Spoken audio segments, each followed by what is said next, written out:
Hello everyone, welcome back to Traders Adda 24/7 में आप सभी लोगों का बहुत बहुत स्वागत है।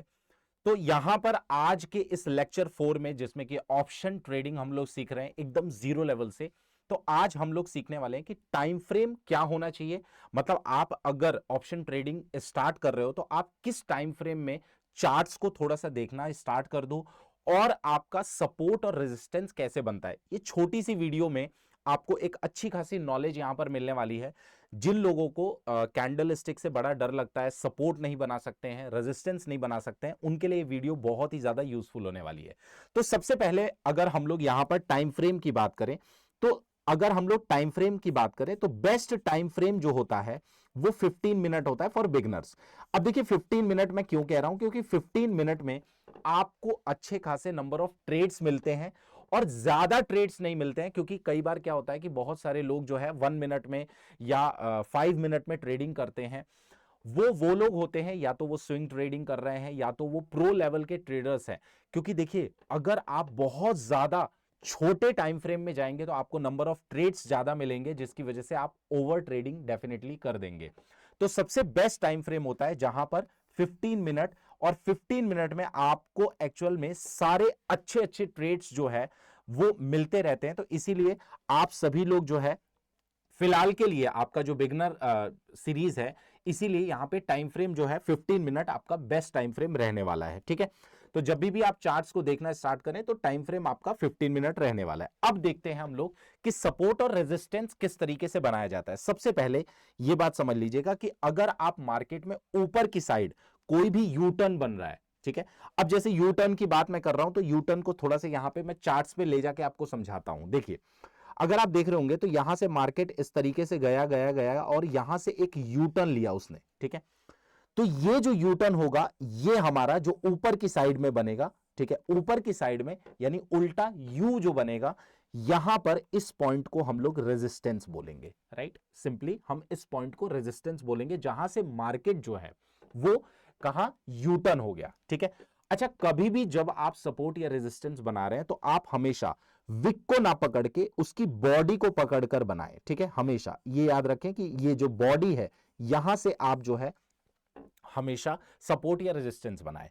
अब वहीं पे अगर मैं नीचे की साइड की बात करूं तो नीचे की साइड में अगर आप देखोगे, ठीक है, मैं यहां पे थोड़ा सा आपको अभी आगे चल के दिखा रहा हूं। ठीक है, इसको थोड़ा सा ध्यान से आपको देखना है। ठीक है, जस्ट वेट।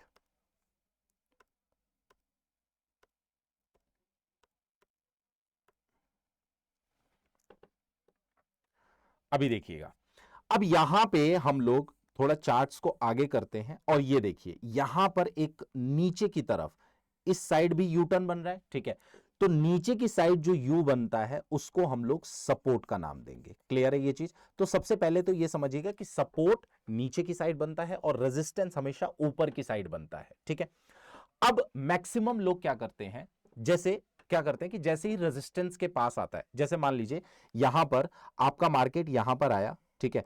अब हम लोग गलती क्या करते हैं, गलती क्या करते हैं कि हम यहां पर आते ही हमें ऐसा लगता है कि एक पॉइंट ये है जहां पर हमें अपने ट्रेड को एग्जीक्यूट करना चाहिए, मतलब हमें सेल की पोजीशन ले लेनी चाहिए। मतलब हमें ऐसा लगता है कि मार्केट नीचे जा रहा है तो हम पुट को क्या करते हैं, बाय कर लेते हैं, अगर हम ऑप्शन बाइंग कर रहे हैं। लेकिन कभी भी आपको ऐसा नहीं करना चाहिए। क्यों?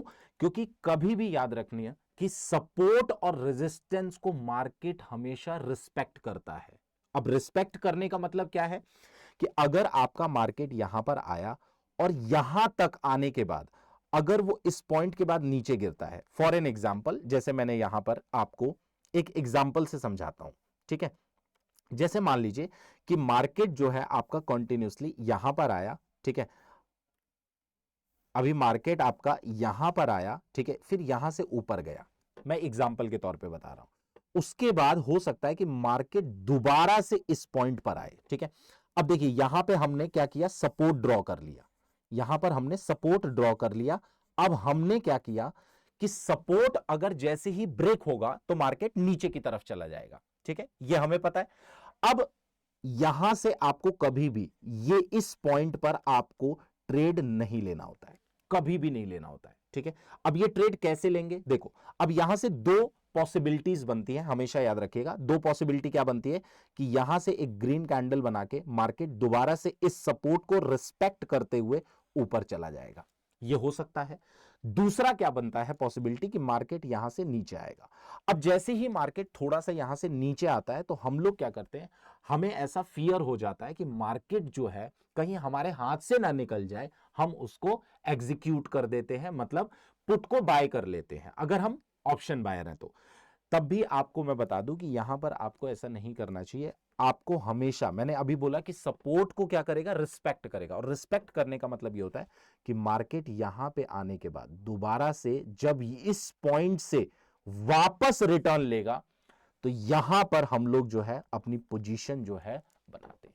ठीक है, इस पॉइंट में हम लोग अपनी पोजीशन को क्या करते हैं, बना लेते हैं। अब देखिए यहां से हमारे पास एक कंफर्मेशन आ जाती है, क्या कि जो हमारे बायर्स थे वो दम तोड़ चुके हैं, मतलब जो ये चाहते थे कि मार्केट ऊपर जाए, उनका मोटिवेशन खत्म हो चुका है और उन्होंने मार्केट को क्या किया, छोड़ दिया है। और अब हमारे यहां पे यहां से सेलर्स जो हैं वो काफी प्रोएक्टिव हो चुके हैं। ठीक है, उसी तरीके से जब भी आप ऑप्शन को बाय करते हो, यानी सॉरी, ऑप्शन को बाय करने में कॉल जब लेते हो तो वहां पर क्या सिनेरियो बनते हैं उसको भी देख लेते हैं। देखिए अब मैक्सिमम लोग क्या करते हैं, जैसे मान लीजिए यहां पर हमने कहा कि ये एरिया मेरा सपोर्ट एरिया है, ठीक है, सॉरी रेजिस्टेंस एरिया है। फॉर एन एग्जांपल मैंने यहां पे, क्योंकि यहां से मार्केट यूटर्न लिया है तो मैंने यहां पे एक रेजिस्टेंस बना दिया, राइट।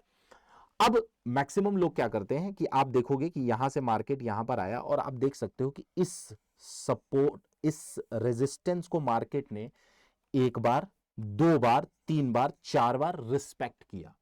ठीक है, इसका मतलब यह है कि मैं यहां से जितने भी लोग ट्रेड लेंगे, ठीक है, वो ये सोचकर लेंगे कि मार्केट इसको ब्रेक करेगा इस लेवल को और ऊपर जाएगा, लेकिन ऐसा नहीं हुआ और मार्केट दोबारा से इस सपोर्ट, इस रेजिस्टेंस को रिस्पेक्ट करते हुए नीचे आ गया और फिर दोबारा से यहां पे रेजिस्टेंस को रिस्पेक्ट किया, दोबारा से नीचे आ गया और फिर यहां पर गया और मार्केट अगले दिन गैप डाउन खुल गया। ठीक है, हमें क्या करना होता है ऐसे केस में, हमेशा याद रखिएगा, ऐसे केसेस में आपको बहुत ही कॉशियस रहने की जरूरत है। मतलब जैसे ही मार्केट, मान लीजिए ये आपका रेजिस्टेंस एरिया है, ठीक है, मार्केट यहां पर आया, ठीक है, अब मार्केट इस रेजिस्टेंस को जैसे ही ब्रेक करेगा, तो ऐसा नहीं है कि मार्केट कभी भी सीधा ऊपर नहीं भागता है।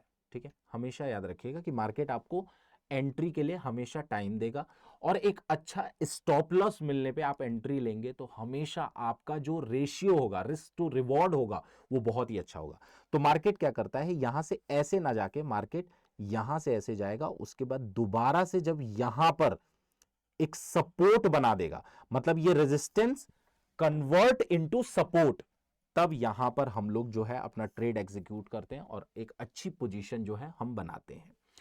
तो यहां पर सपोर्ट और रेजिस्टेंस कैसे बनाते हैं यह आपको एक बेसिक आइडिया लग गया होगा। अब मैं आपको हमेशा के लिए एक बात बता देता हूं, प्राइस एक्शन इसी को बोलते हैं कि जब आप प्राइस को थोड़ा सा रिस्पेक्ट कर रहे हो, समझ रहे हो और उसके बाद कोई भी ट्रेड एग्जीक्यूट कर रहे हो। ऐसा नहीं है कि मार्केट आपको, अगर मान लीजिए बहुत सारे ट्रेडर्स इसलिए पैसा लॉस करते हैं क्योंकि उनको फियर होता है कि मार्केट हमारे हाथ से निकल जाएगा और जब वो वेट करते हैं तो मार्केट उनको उस हिसाब से रिटर्न नहीं देता, तो इस वजह से ये फियर आपके मन में बार बार आ जाता है, जिसकी वजह से आप जो है इस तरीके के गलत ट्रेड्स लेते हैं। ठीक है, तो हमेशा सपोर्ट और रेजिस्टेंस मार्केट रिस्पेक्ट करता है, इसका मतलब यह है, हमेशा एक बात को ध्यान रखिएगा। आपको समराइज कर देता हूं इस सेशन को। मैं ये कहना चाहता हूं कि जब भी आप सपोर्ट की तरफ देखते हैं, ठीक है, जब भी आप सपोर्ट की तरफ देखते हैं या आप रेजिस्टेंस की तरफ देखते हैं, तो हमेशा एक बात को याद रखिएगा कि जब भी मार्केट अपने रेजिस्टेंस को ब्रेक करेगा और वो दोबारा से जब सपोर्ट की तरह एक्ट करने लगता है, तो यानी वहां पर एक अच्छी पोजीशन बनती है। ठीक है, और जब भी हम सपोर्ट की बात करते हैं, सपोर्ट जैसे मान लीजिए मार्केट यहां से नीचे गिरा, उसके बाद यहां पर आया और ये रेजिस्टेंस बन गया, अब ये लाइन, तो वहां पर हम जो है अपने ट्रेड को एग्जीक्यूट कर सकते हैं। तो इस तरीके से मार्केट में आप ऑप्शन बाइंग में, ऑप्शन सेलिंग में रेजिस्टेंस और सपोर्ट बनाते हैं और टाइम फ्रेम को एकदम निर्धारित कर देते हैं। तो आई होप आपको इस सेशन में समझ में आ गया होगा कि किस तरीके से आपको सपोर्ट बनाना है और रेजिस्टेंस बनाना है। हमेशा याद रखिएगा कि सपोर्ट और रेजिस्टेंस एक एरिया होता है, ना कि एक लाइन होती है। ठीक है, तो अगर अभी तक आपने अपना डीमैट अकाउंट नहीं खोला है तो आप डीमैट अकाउंट खोल सकते हैं और प्लेलिस्ट में यहां पर आपको वीडियो मिल जाएंगी। लेक्चर 1 से इसको अच्छे से बेसिक लेवल से देखना स्टार्ट कर दीजिए। मिलते हैं हम लोग नेक्स्ट लेक्चर में। Okay, thank you, good bye.